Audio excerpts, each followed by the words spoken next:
My dear students of the 4th year of Law English Department, this is our 6th distance lecture, and in this lecture we will continue what we have started last distance lecture, and it was about recognition and enforcement of foreign judgments. And if you remember that last time we talked about recognition and enforcement of foreign judgments in general, and we talked about the conditions of the Hague Convention of July 2019. And as we said last time, that those conditions are 5 conditions. The first one, the foreign judgment must be final and conclusive in the country in which was pronounced, and we meet the difference between final judgment and conclusive judgment. Second condition, the foreign court in question must have been competent to adjudicate upon the matter in question. The third condition, the judgment must not have been obtained by proceedings contrary to natural justice, and here we talked about defense. That means that the other party should have the time to defend himself and to have access to all the documents. This is concerning the third condition. Fourth condition, the judgment must not have been obtained by fraud. And last condition is the judgment must not have been based on any element which is contrary to forum's public policy.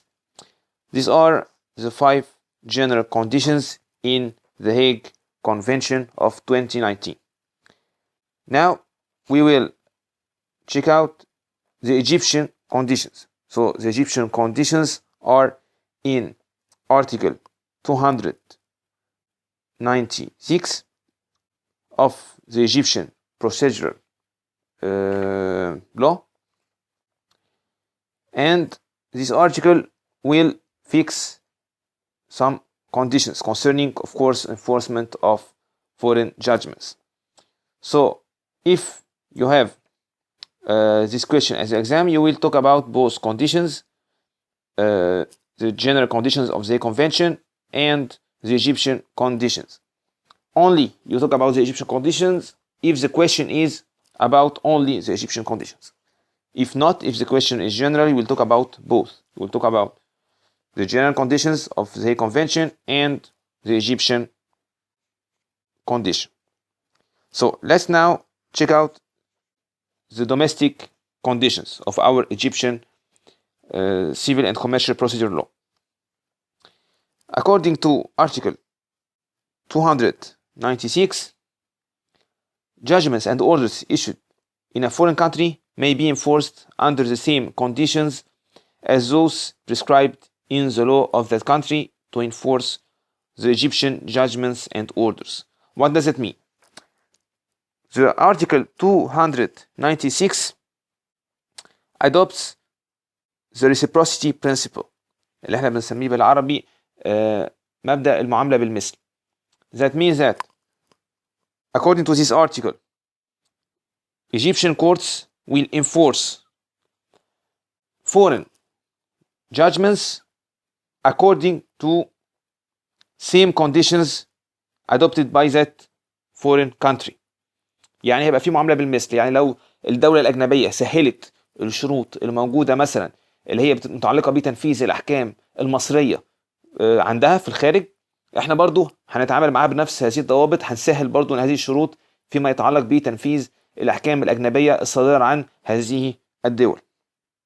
ده معنى المعاملة بالمثل، وبالتالي معناها إنه judgment and orders issued in a foreign country will be enforced under the same conditions as those prescribed in the law of that country to enforce, of course, the Egyptian judgments and orders. يعني هي هنشوفها هي بتنفذ ازاي الأحكام المصرية، وإحنا برضو أحكامها الأجنبية هننفذها بنفس هذه الضوابط. طبعا ده زي ما قلنا بيسهل شوية لو في بعض الاتفاقيات مثلا بتحاول إن هي إيه، إن هي تسهل شوية في الشروط التنفيذ، بيكون في طبعا ثقة متبادلة ما بين الدولتين، وبالتالي ممكن يحصل نوع من أنواع المعاملة بالمثل. ده بيسهل عملية تنفيذ الأحكام الأجنبية على مستوى الدولتين، يعني سواء الأحكام الصادرة من الدولة الأجنبية في مصر أو الأحكام المصرية في هذه الدولة الأجنبية.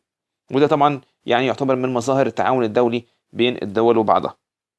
This is concerning Article 296. The next Article 297 will just prescribe a formal condition concerning competence of Egyptian courts.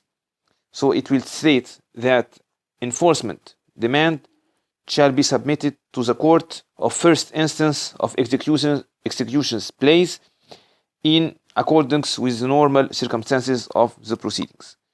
This is concerning jurisdiction of enforcement. يعني بنتكلم عليها المحكمة المختصة بالتنفيذ. يعني أنا دلوقتي معايا حكم أجنبي عايز أنفذه في مصر، طيب هروح لأنهي محكمة؟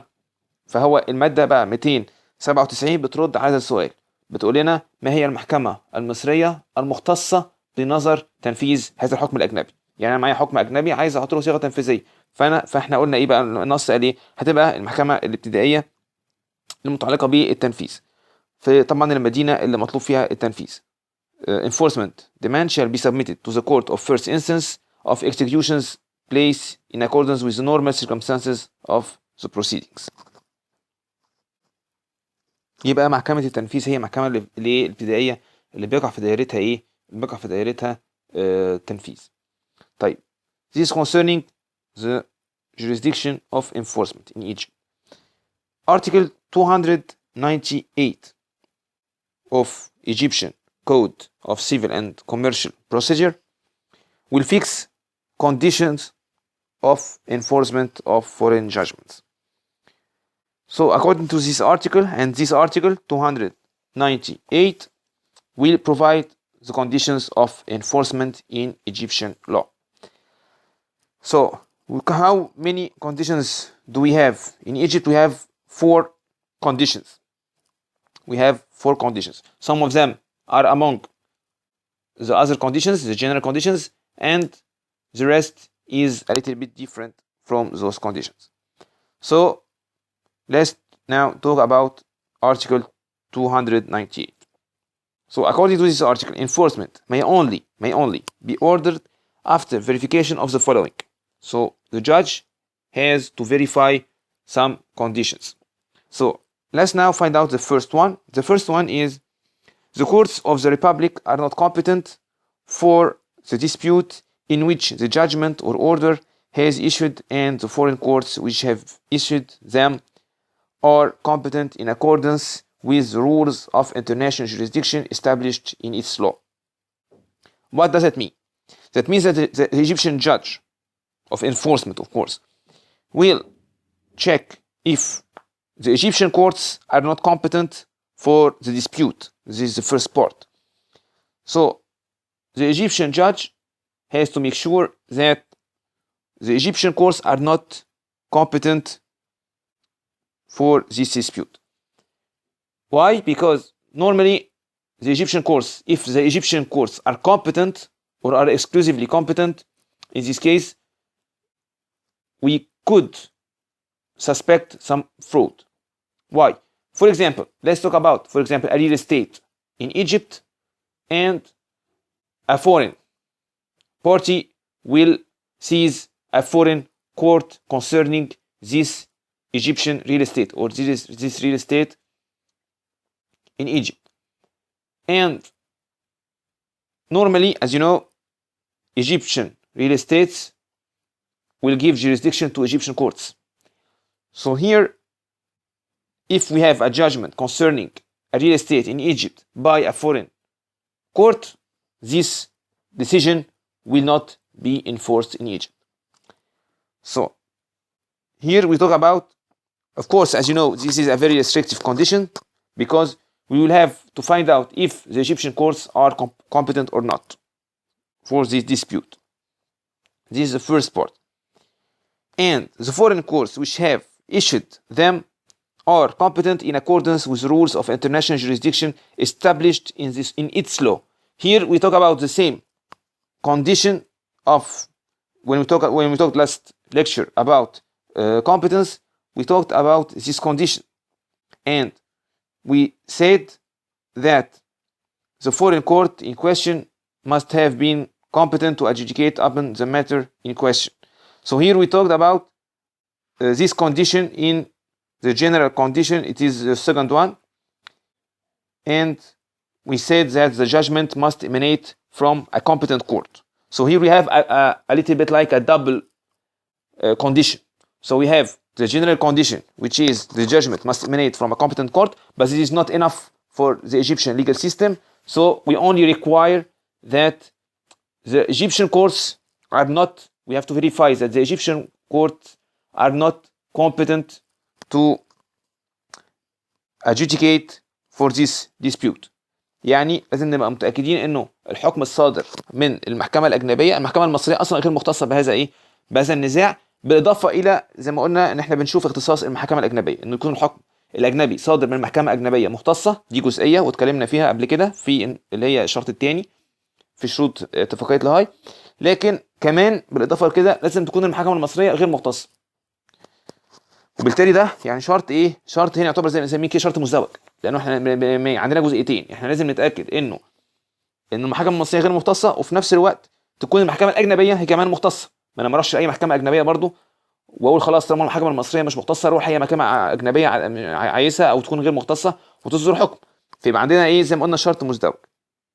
الجزء اللي متاخد من ذا هيج كونفنشن او الاخذ بيه ذا هيج كونفنشن، والجزء الاولاني اللي هو متعلق ب competence، يعني we have to verify that the Egyptian courts are not competent. This is the first condition. Let's now find out the second condition. I will read the second condition now.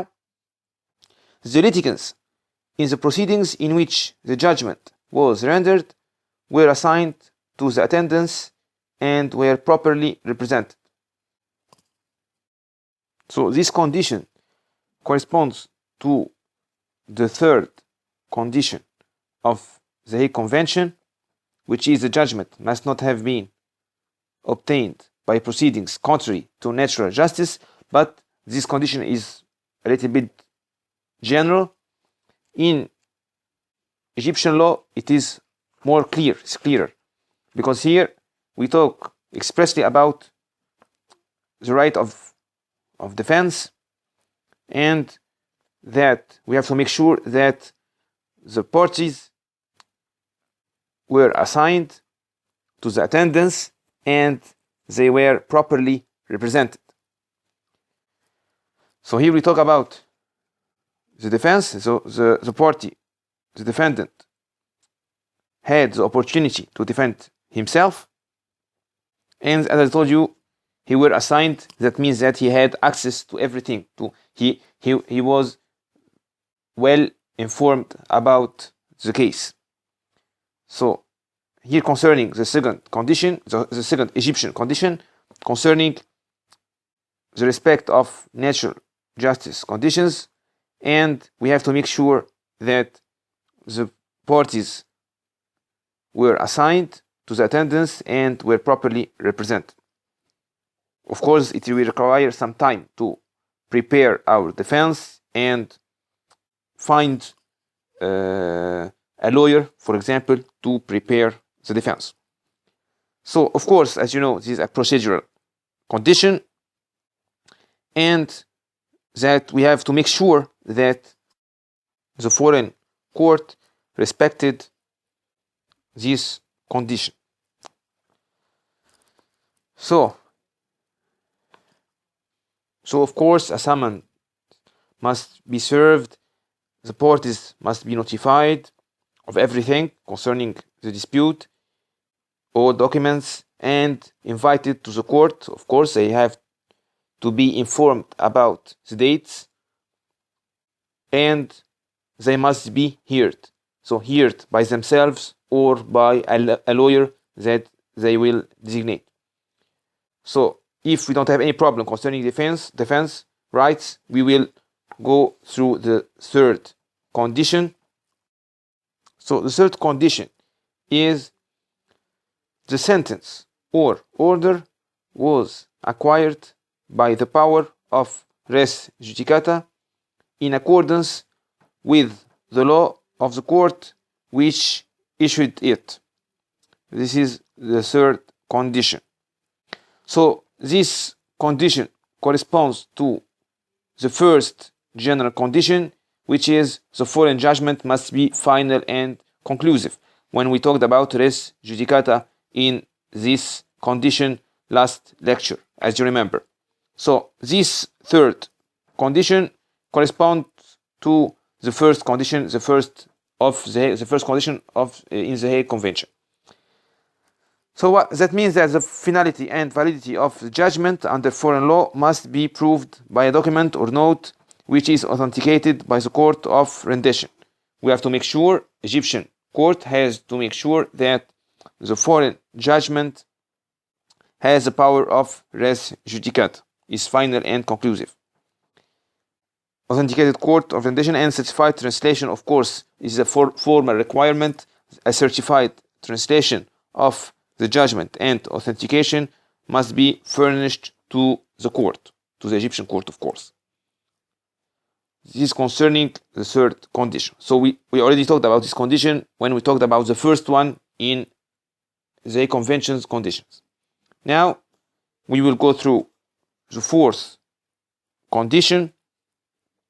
The fourth condition is the sentence or order does not contradict. So the Egyptian Court of Enforcement should verify that the sentence or order does not contradict a judgment or order issued by the courts of the Republic, which does not contain any offense to public policy or morality. This is the fourth and last condition. And by coincidence, this condition corresponds to the last condition of the Hague Convention. It is the fifth one. It states that the judgment must not have been based on any element which is contrary to forum's public policy. It's a little bit the same. The difference here is that the Egyptian condition is a little bit complicated because we have an extra condition. We have the first sub-condition. It is the foreign judgment should not contradict a previous judgment issued by Egyptian courts. And the second sub-condition, it is like the last one of the Hague Convention, which is it should not contradict the requirements of public policy of Egypt. And this is normal. But what is hard, what is a little bit restrictive in this condition is the first part. Because the first part requires that the sentence should not contradict a previous judgment for the same case in Egypt. And this is very restrictive. يعني ده معناه انه الحكم الاجنبي لا يتعارض مع حكم او امر سبق صدوره من المحاكم المصريه. ده زي ما قلنا ده الشق الاول، والشق الثاني هو ما يتضمنش ما يخالف النظام العام والاداب، وده زي ما قلنا ده يعني ايه، ده شرط متعارف عليه ومألوف في الاتفاقيات الدوليه، انه طبعا بالطبيعي ان هو ما ينفعش دوله تنفذ حكم اجنبي يتعارض مع النظام العام فيها. وانا زي ما قلنا كده هيعمل مشكله في النظام القانوني لهذه الدوله، لانه بعد كده ممكن الواحد ياخده كسابقه قضائيه، وما ينفعش لان ده حكم اجنبي، وبالتالي ما ينفعش ان حكم يخالف النظام العام، وده زي ما انا متعارف عليه. الشرط بقى اللي هو يعني اشد شويه في القانون المصري، اللي هو ان ما يكون الحكم الاجنبي لا يتعارض مع حكم سبق صدوره من المحاكم المصريه. يعني مطلوب ان الحكم الاجنبي مش بس ما يكونش متعارض مع النظام العام المصري، لا كمان ما يكونش متعارض مع حكم مصري سابق. تمام، يبقى هنا الموضوع زي ما قلنا ايه، يعني ايه هنا الموضوع مزدوج، انه ما يبقاش بس متعارض مع النظام العام، لا كمان ما يكونش متعارض مع حكم مصري سابق، طبعا في نفس موضوع الدعوة. So here we may have a very big problem. Why? Because that means that most of foreign judgments will not be enforced in Egypt, because we may have some contradiction between the foreign judgment and a previous Egyptian judgment. This is why our professor Ahmed Qismat al-Gidawi talked about these conditions and said that the Egyptian legislator here refers to attenuated public policy اللي احنا بنسميه النظام العام المخفف، اللي هو زي ما قلنا قبل كده لما اتكلمنا في الدفع بالنظام العام الدولي، ان هو القاضي بيلجأ الى النظام العام اللي هو بنسميه نواة النظام العام، اللي هو القواعد الأساسية اللي هي بيحميها النظام القانوني، وهي دي بتمثل نواة النظام العام، وهي دي اللي بنسميها أثر مخفف في النظام العام. يعني مش أي تعارض هيترفض من أجله تنفيذ الحكم، هو ده المقصود، يعني إنه لازم يكون فعلا في a manifest contradiction with Egyptian public policy. Why? Because here when we talk about an attenuated public policy, it will fit the requirements of international relationships to maintain legal status acquired abroad. That means that we always try to keep the legal status of the person acquired abroad. يعني احنا عايزين نحمي المراكز القانونية اللي خدها شخص بمقتضى هذا الحكم. المشكلة بتكون فين؟ ليه احنا هنا بناخد نظام عام مخفف؟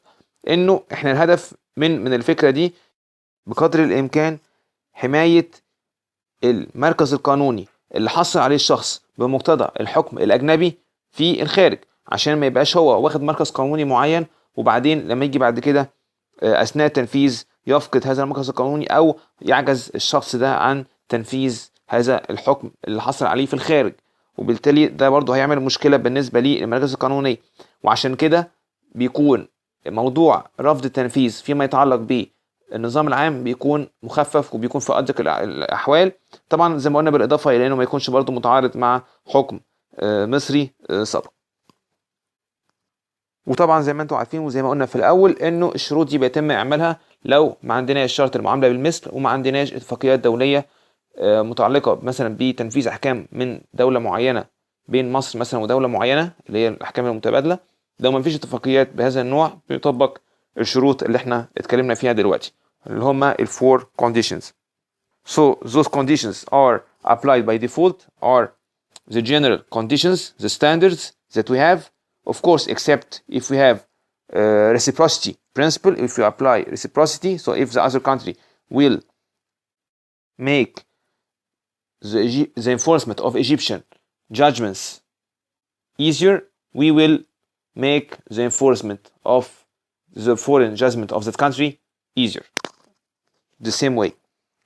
And if we have, of course, some conventions, so like the Hague Convention and as many other multilateral or bilateral conventions, in those cases we will apply the conventions regarding the judgments emanating from this state or this country. And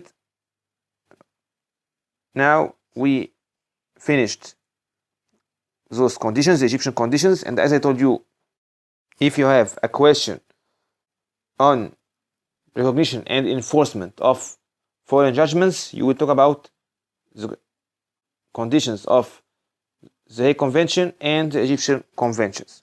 You will talk about both, but only you will talk about Egyptian conditions if it is mentioned in the question that only we need Egyptian conditions. You will talk about Egyptian conditions. Otherwise, you will talk about both. You will talk about Egyptian conditions and the general conditions in the Hague Convention.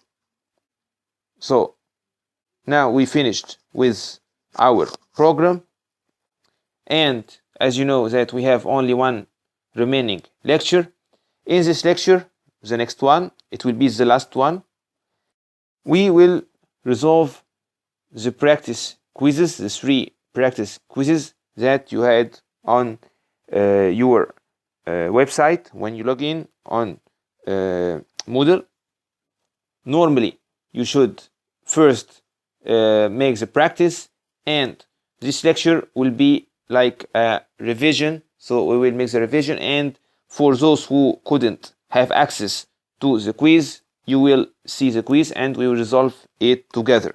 So I will recommend that you pause the video and you think about the question and find out the answer only if you can't have access to the quiz, or if you have any problem concerning the enrollment to the quiz.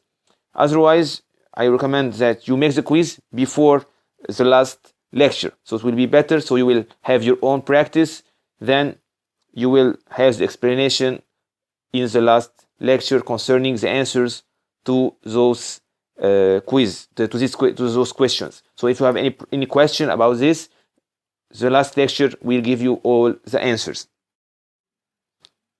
And of course, it will be a distance lecture, so it will be posted on our channel. So that's all for now, and good luck for the quizzes, and see you our next distance lecture with the answers to the quizzes. Goodbye.